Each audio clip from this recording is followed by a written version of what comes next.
बिस्मिल्लाहिर्रहमानिर्रहीम। अस्सलाम वालेकुम व्यूवर्स,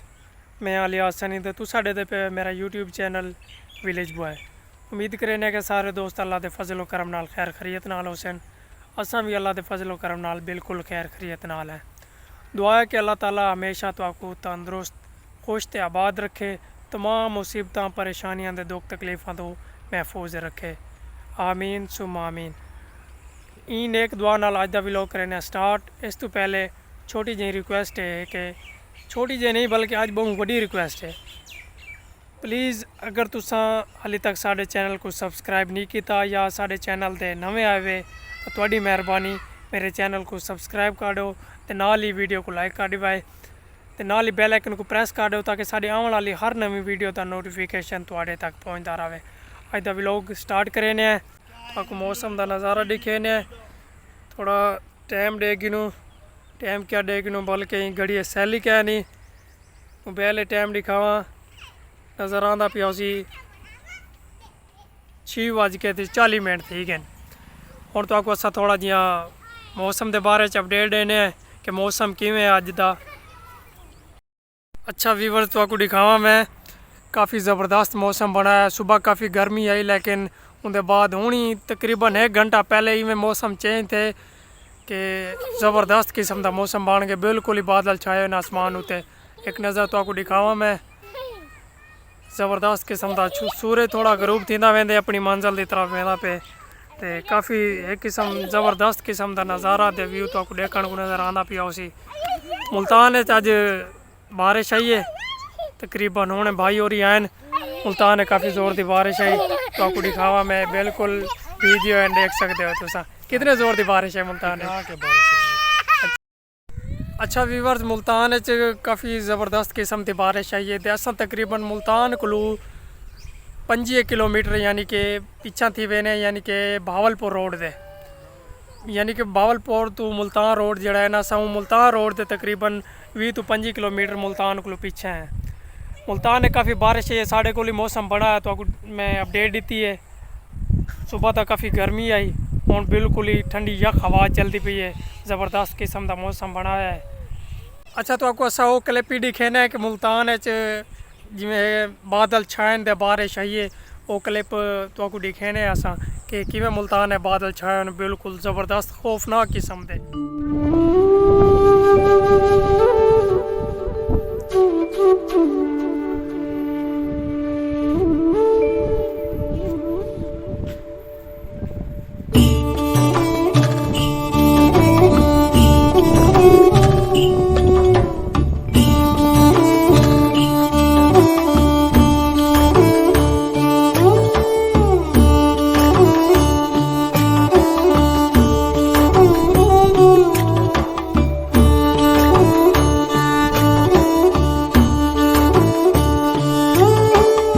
तो आपको एक बड़ी गाल दसा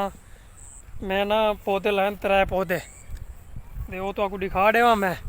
ये थोड़ी देर पहले लाए वाल मैं को पानी शानी दिते ये जी शतूत दे इको मैं थाड़ के आया हूँ लाए इन्हों की मौसम है पौधे यानी कि तुसा ही लाओ। ये लाइए मैं शीशम का दरख्त इको मैं पानी दिते जो पौधे असा लेने हैं ना साढ़े वास्ते कितने फ़ायदेमंद हैं। एक तो असा इन्हों की ठंडी छां तले बह सकते हैं, दूजा असा इन्हों को यानी कि कार्बन डाइऑक्साइड पूछे ने ये साकू ऑक्सीजन पूछे ने। ऑक्सीजन का दियात है कोई मसला नहीं थी कोई परेशानी नहीं थी। जितने ज़्यादा दरख्त हो सन उतनी ज़्यादा यानी कि साकू ऑक्सीजन मिलती है। बिया एक पौधा दिखावा ये जी देख सकते हो ये नीम का पौधा है। नीम की काफ़ी घनी छां होती है ज़बरदस्त किस्म की। ये मैं 3 पौधे लान क्योंकि हुण जी मौसम है ना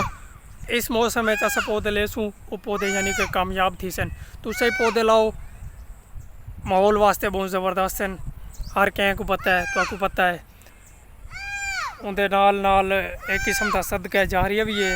अगर असा कोई पौधा लेने उनकी छां तले बाने या कोई बिया शख्स आके उनकी छां तले बांधे तो उनका सदका जारिया थी वेंदे यानी कि जोड़ा उनका सवाब होंदे और उन पौधे लावन वाले को मिलते यानी कि सदका जारिया को आखा वेंदे। वीवर से आंधी की वजह तो ना काफ़ी यानी कि टेढ़ा थी चुके हैं उत्ते काफ़ी वजन है तो साढ़े दे पे वे हूँ ना मैं यानी कि जो उत्ते वाला हिस्सा है मैं थोड़ा जहा छां करे ना पिया उसके बाद जड़ा यानी कि सीधा थी वने इतना यानी कि मैं को रखे था ते जड़ा उत्ते उत्ते वाले हिस्से ए वाले इको मैं अद्धे को यानी कि छंगेना पिया उनके बाद ताकि सीधा थी सके ते जेड़े फुल लगदे पे अमरूद दे ये जेड़े लगदे पे ने ये तो वल जाए वैसन ये तो वैसे जाए वाल अगर दोबारा आंधी आ वेंदी ये तो वाल बिल्कुल जड़ समेत निकल आसी ज्यादा नुकसान थी वाल एक मैं तो यो कोई डेढ़ लकड़ दी मोटी आइए करे ना अद्धा ही कुछ छांगी ने बाकी यानी कि इंदे तले सपोर्ट ला देने ना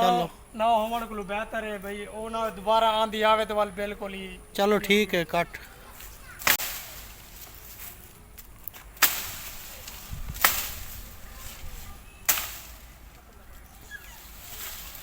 यानी कि वो काटे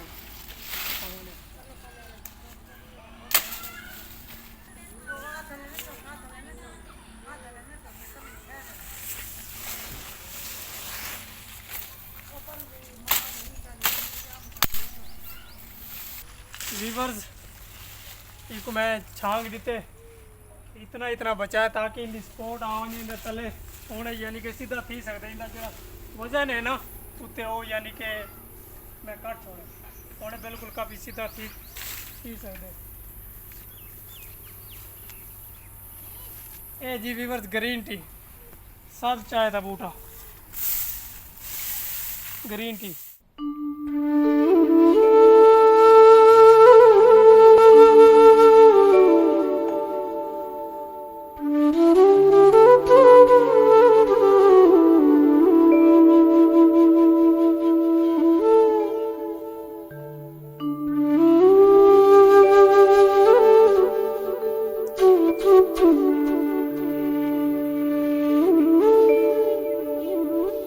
क्या खाता बैठा है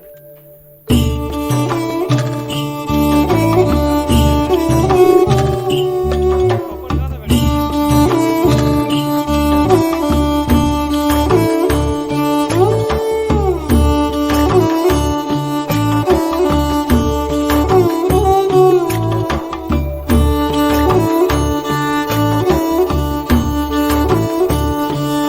ट्रेनिंग मिलती पई है को बिल्कुल नहीं डरना एक वाक वीवर्स ये ना देख सकते हो तुसा ट्रेनिंग मिलती पई है आस्ते आस्ते यानी कि ट्रेन करके रेड़ी दे विच ना उसके बाद वाली दे उत्ते आस्ते आस्ते थोड़ा थोड़ा वजन पाना शुरू कर सन और यानी कि ताकि अपना मेनटेन कर सके वजन चावण वास्ते भाई कि वजन चावना ही ने फिल वक्त को यानी कि ट्रेनिंग मिलती पई है क्या हाल है वे ठीक है वे तबीयत से ठीक है मेरा नाम है मलिक हमास वीडियो को लाइक करो तो चैनल को सब्सक्राइब करो शाबाश तो लाजमी सब्सक्राइब करने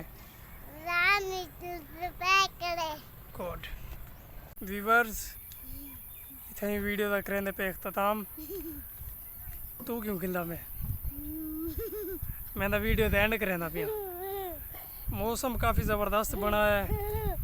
अल्लाह ताला अपनी रहमत की बारिश देवे काफ़ी बेतहाशा तबाही मचाई हुई है बारिशा ने ज़बरदस्त किस्म की बड़े बड़े शहर अल्लाह ताला जितना भी बारिश देवे अपनी रहमत की बारिश देवे इस तो ज़्यादा ना देवे क्योंकि काफ़ी नुकसान थी चुके फसलों को भी अल्लाह ताला अपनी रहमत की बारिश देवे अल्लाह ताला हर किसी नू खुश ते आबाद रखे तमाम दुख तकलीफ़ा परेशानियां ते मुसीबतों को दूर रखे आमीन अगली वीडियो ना एक दफ़ा वाल हाजिर थे सूँ उस टाइम तक सको दो इजाज़त अल्लाह हाफिज़ वीडियो को लाइक ते साथ चैनल को सब्सक्राइब करना नहीं भूलना शुक्रिया मेहरबानी अल्लाह हाफिज़।